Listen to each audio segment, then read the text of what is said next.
Jamani sikilizeni, nisikilizeni. Jamani sikilizeni, nisikilizeni.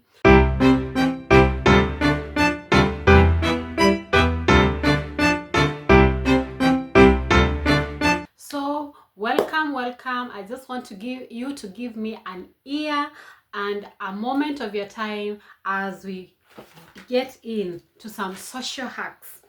Vitu zenye zinaweza tusaidia.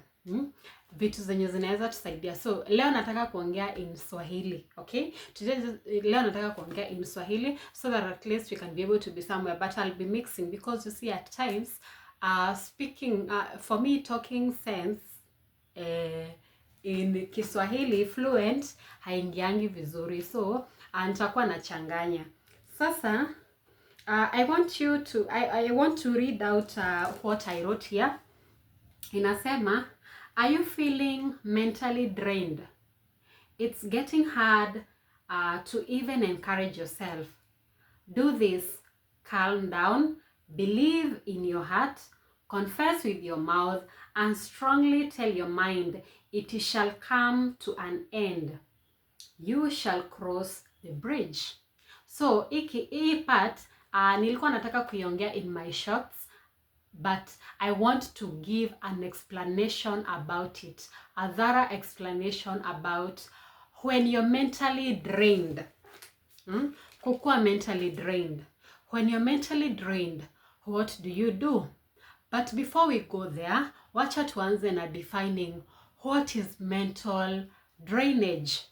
I'm not talking about the drainage yenye tunajua ya maji chafu, but mental drainage. So when we are mentally drained, you find that there is nothing that is good about everything. Hakuna kitu inabamba, hakuna kitu inawaka. That there is nothing, like when you look around, hakuna kitu inakufurahisha. So if your friend calls you, or when you see your phone ringing, the only thing that you're able to do ni kufinya hiyo simu, or maybe you ignore because hautaki kureceive your call. Yani hautaki kusikia from anyone.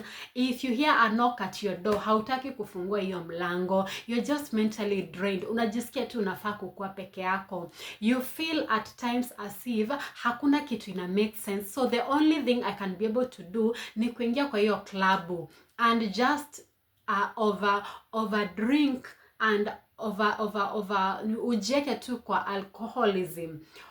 Ulewe tu. At times una feel that nataka tu kulala.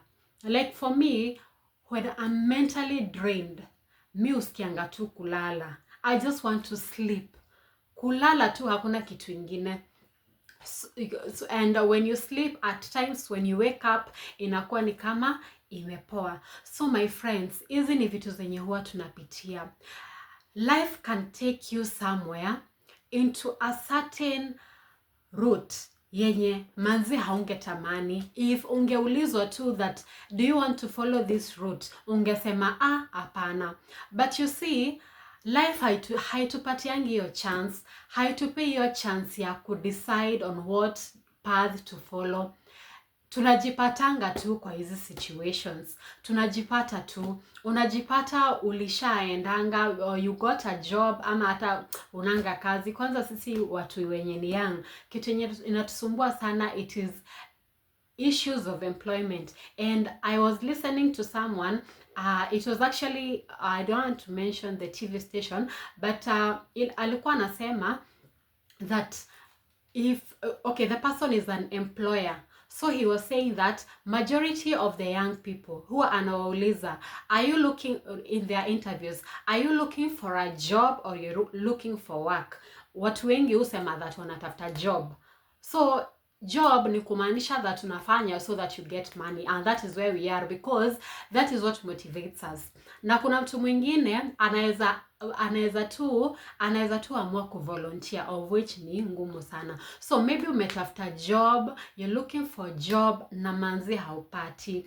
Like for the young fathers and young men, me by the way failure sana, because unangojewa home for you to be able to provide for the family, and hakuna kitu, or the little that you have brought, hiyo tu ndio ingepatikana. Manzi ni hard, manzi ni hard, hiyo kuanga ngumu sana. And kuna time ingine I remember I used to live around a certain friend of mine. Tulikuwa tunafanya na yeye job, a young man, and alikuwa na mtoi. I do not know if he will watch this show, but wherever he is, maybe anaweza connect, but I'm just giving it an example without mentioning names. So huyu jamaa alikuwa anatoka job, alafu ile kidogo yenye amepata anaenda, like unapata lazima apitie mahali abai ndizi, abai something small for him to be able to go apeleke mtoi wake. But the issue is, kwa hii provision yote, the woman in the house is not seeing whatever he's doing. So the moment that guy ameingia kwa hiyo hao, nilikuwa tu najua that whatever was going into his mind, it is depression. Like akiingia tu kwa hiyo hao ana feel depressed. And I know that majority of our men are going through the same. That the moment umeingia kwa hao, hakuna kitu manze ina work out. Ukiingia tu kwa nyumba kelele, hujaleta hii, haujaleta hii, but wewe umejaribu sana, you've tried. Umejaribu sana kuleta hiyo unga. Umejaribu sana kuleta skuma, sabuni, sugar. Umejaribu sana so that your family can be able to push you to the next day, kwa sababu hauna enough, or the little that you have, it is enough for that particular day. So kesho lazima urauke job so that utafute hiyo do. But mwenye unapelekea ama place yenye unaenda, the place is very toxic. The place is toxic. Nipatiane example ingine. Kuna some women who are in homes whereby the husbands wenye wanaishi na wao, the husband mwenye anaishi na yeye is a narcissist. Yani kelele tu yutoka from nowhere. Kelele inatoka tu from nowhere. Kelele, ugomvi, unapikia msee hataki hata kukula hiyo food, hata hataki kukuona. I know that you can relate. Nikupatia example ingine. Kwa wale wase wenye wako shule, you are in school, you're trying so hard for you to perform in school, but kuna that one teacher anakuchukia tu. Like I remember, this is an example that I take from my high school days. Kuna mwalimu tu anachukia mtu, anakuchukia tu, that always wewe unakuanga tu kwa ngori. Ukuanga tu kwa ngori. Kila time wewe kuanga tu kwa ngori. So you find that in as much as you want to perform in that particular subject, hawezi perform. Utaperformaje? Utaperformaje na huyu mwalimu hata amsikizani? So hizi ni zile issues zenye huwa sisi tunapitia. Our parents wetu pia hupitia mambo magumu. That wamekuwa tu wakihaso all their lives. Wamekuwa tu wakihaso. Lakini it's not adding up. Vitu zingine ni pia pressure. Unapata manzi unajituma huku nje, but there is someone who has already taken a shortcut. Amechukua tu shortcut kwa life, alafu unataka kujilinganisha na yeye. You want to compare yourself with that person. So you become mentally drained. Sasa ukikuwa wewe ni mtu mmoja, alafu unapitia hizi vitu zote zenye nimepatiana as an example, my friend, life is tough for you. Unafeel tu hakuna kitu unataka kufanya. Nothing is working out for you. So I was trying to explain mental drainage inatokananga na nini. So this is how we become mentally drained. Yani unavuruta, ukikaanga tu hivi, ukikaa tu mahali peke yako, unafeel tu ni kama tu huku kwa kichwa, it's like unavurutwa tu hivi. Unavurutwa tu hivi. Some of us are surviving on painkillers. Yani we tu lazima tu uteka painkiller. Siku haiwezi isha kama hujatafuta painkiller so that mind yako iko relaxed, a bit relaxed. Wengine wetu ni pombe, kulewa, drug abuse. So unapata tu una take in drugs. Wengine ni wanawake. Let me not talk, wanawake and wanaume. So the only thing that yani unatafuta kitu yenye huwa inakurelivianga stress. Kitu yenye huwa inakurelivia stress. Lakini hapa nimekuja na kitu moja yenye nataka kutuseme, that the moment you become mentally drained, una feel tu kabisa vitu haziwork. Kitu ya kwanza yenye unafaa kufanya, accept, kubali hii hali that haiwork. Kubali haiwork. Because the moment umekubali haiwork, roho yako in a certain way inaanzanga kuheal tu yenyewe. You heal, you start by healing. So accept that you're going through it. Accept that things are not okay. Accept that uliachwa. Huyo jamaa alikuacha. Huyo dem alikuacha. Hiyo job ilikutoka. Hiyo deal haikuwork. We kubali. So that is what I'm talking about, acceptance. Kitu ya kwanza, accept. We kubali tu, because if you're not the one who is accepting, nani mwingine ata accept? Hakuna mse mwingine anaweza kukuja ku accept on your behalf. You have to accept it on your own. Kubali tu by your own. You do not have to be forced. Kama uko kwa drugs and unaona that manze hii drug yenye natumia kama ni like what inaitangwa kusmoke, kama ni smoking na una manze hii smoking haikupeleki poa, unaona that manze nalewa sana, nakunywa tu, napata tu pesa kidogo lakini nakunywa yote. Kubali that uko kwa noma. Just accept that uko kwa hiyo noma. Na we tu ndo unaweza accept, because hakuna mse mwingine atakuja kukusaidia ku accept. Ni ngumu sana. It is very hard for you to be able to get someone who is ready to help you kukutoa kwa hiyo ngori. So ebu accept that things are not okay. From hapo ukisha accept, umeanalyze, umeona that yenyewe hii ndio kitu inanikula. Me, I used to have a friend. He was a good friend of mine. He was a performer. Yani shule, when it comes to books, ako tu. Ni material. When it comes to character, very good person.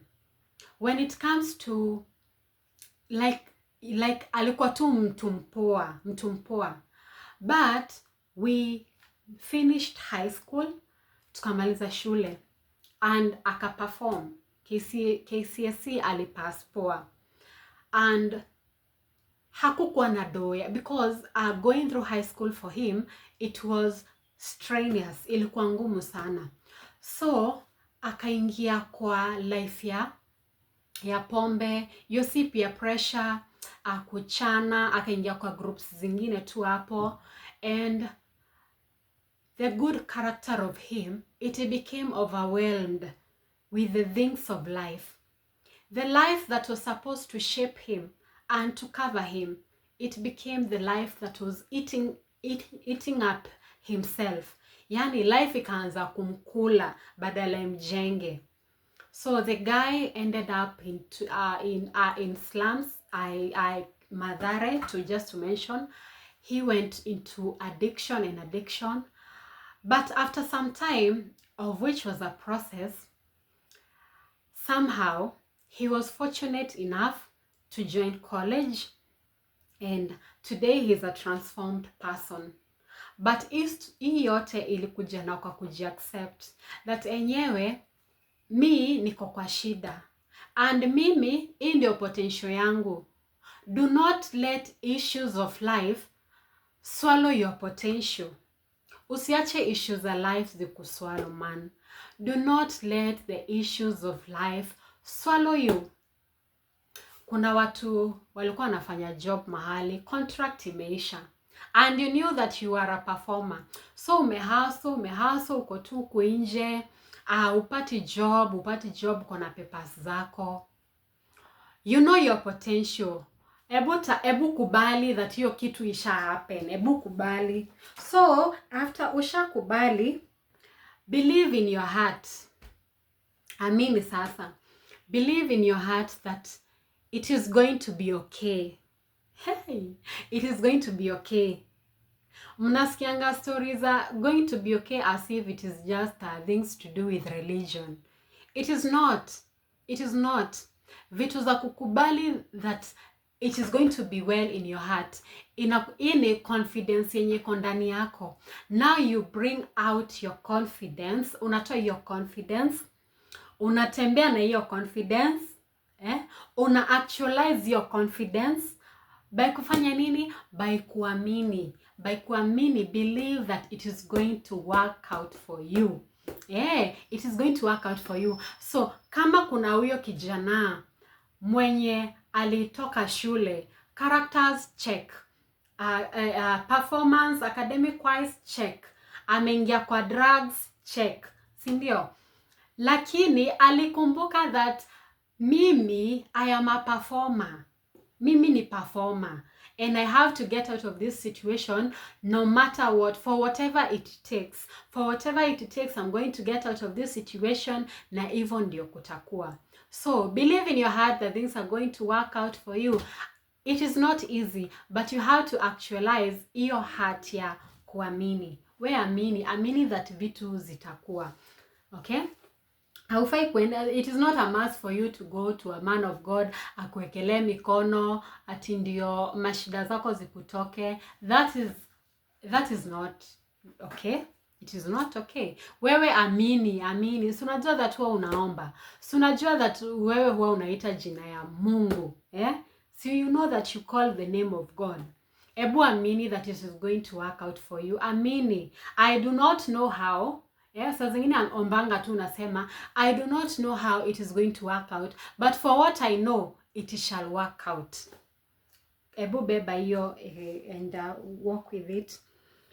The other thing, confess with your mouth. Confess with your mouth. Kuna time nakumbuka nilikuwa naenda interview. And I did not know how to speak like I'm speaking right now. I was not confident enough to speak in front of people. And imagine in an interview, you know that hapa ni place yenye unaulizangwa maswali. So question A from person A, another question from person B, from person C, and so on and so forth. So, nilikuwa naenda kwa mirror. I used to have a mirror. Me by this sijaishi bila kioo. I used to have a mirror. And I still have it to date. This mirror, I could go in front of my mirror and I look at myself in the mirror and I start practicing. I start practicing what I'll say on that particular interview. I start practicing. I practice.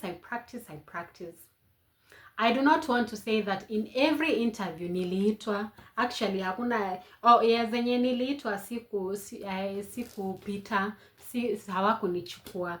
But the concept is nilikuwa naenda kutry. I used to go and face that mirror. Ninaiongelesha.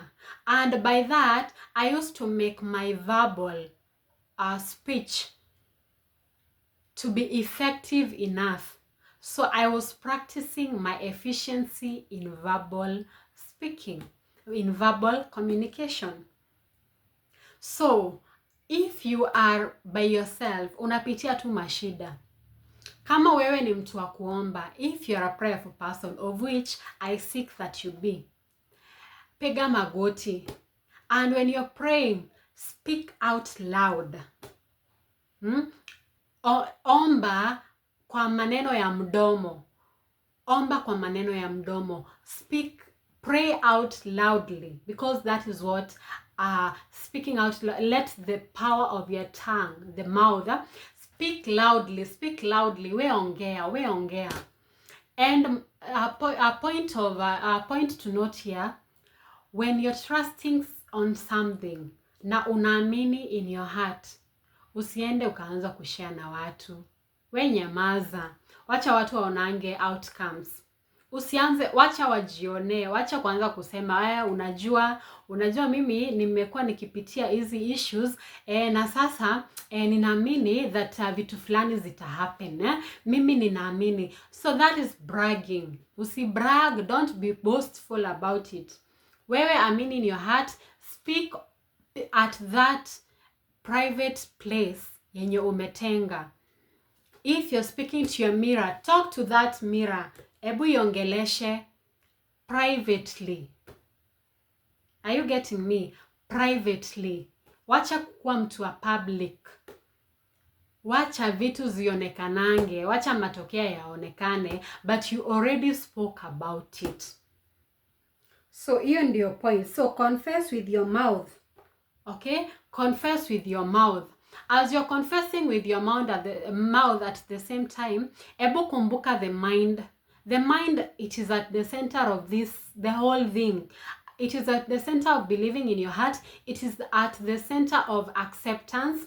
Your mind, it is now at the point of speech. Ebu ambia mind yako that mimi ninaenda kupata iyo kibali. I'm going to get that favor. Unasikianga watu wa kujijaza. Ebu jijaze, be boastful in your heart, lakini usikuwe boastful kwa watu. That is what I'm saying. Be boastful in your mind. Okay? So, speak. And speak out strongly. Hiyo kitu ingine, as you're doing all this, please, tell your mind that it is going to come to an end. Na hiyo ndo pati ya mwisho. Ambia mind yako that things are going to come to an end. Kama ni hii situation yenye inakusumbua, jiambie that vitu zinakuja kuisha. Things are going to come to completion. Okay? Yes. Sasa, ukishafanya hizo vitu zote, I tell you that you're going to be at peace. Because the things that we seek for, inakuanga ni amani. Please, seek for peace in your life. Usisikingi tu pesa. Money is not everything. You can have money, but money cannot buy you peace. So in as much, in the process of getting or attaining this wealth and money, tafadhali, always seek for peace. Peace of mind, it is everything. Unaweza kuwa na kila kitu lakini haulali. You do not have the peace of mind. Alafu hiyo story ya kutolala. That is another topic by itself. It is another topic by itself. Kwa sababu, kuna time ingine you can be okay, lakini aki haulali, haupati hata usingizi. At times by the way you can be okay, lakini upati usingizi. Kwa nini? Because your mind is troubled. Like ukilala, we unaotanga tu ukifly. Unasikia tu ni kama una fly uko. Saa zingine unaota na vitu funny. Na kwa wale wenye wamejifunza kuenda kutafuta interpreters of dreams. Sijui mnapatanga interpreters wanakaaje. Lakini hii yote, it is because of lack of peace of mind. Lack of peace of mind. Lack of peace of mind ni kitu mbaya sana. Me, have experienced it. It was not good. Like hadi hautamani kulala. You wish that the day could just begin and you're out of that bed. Because things haziendi venye unataka. You're overthinking, because inakuanga ni out of overthinking. Yani umeoverthink, unashanga. Na sasa nitadu. You're overthinking. Hadi upati solution. I believe when you wanasikiza, wewe mwenye unasikiza, you can relate with what I'm saying. So, the end product of this whole talk, it is for us to be able to practice safety of our minds. And wacha tujitoe kwa hizi shida zenye tunaweza jitoa sisi wenyewe. Shida yenye unaweza jitoa kwake, si ujitoe tu. Thank you for listening. I shall come back with something else that you can be able to share, another social hack, and I believe it shall be well. So thank you for listening. See you.